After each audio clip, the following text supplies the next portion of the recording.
Lumapit na kayo sa Panginoon at tumawag sa Kanya habang naririyan pa siya para tulungan kayo. Talikuran na ng mga taong masama ang masasama nilang ugali at baguhin na ang masasama nilang pag-iisip. Magbalik loob na sila sa Panginoon na ating Diyos dahil kaaawaan at patatawarin niya sila. Sinabi ng Panginoon, "Ang pag-iisip ko ay hindi katulad ng pag-iisip ninyo, at ang pamamaraan ko ay hindi katulad ng pamamaraan ninyo.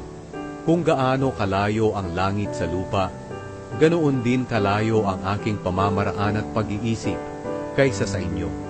Ang ulan at niebe ay mula sa itaas, at hindi bumabalik doon hanggat hindi muna nakapagbibigay ng tubig sa lupa at nakapagpapalago ng mga halaman para makapagbigay ng binhi at pagkain sa nagtatanim at sa mga tao. Ganyan din ang aking mga salita.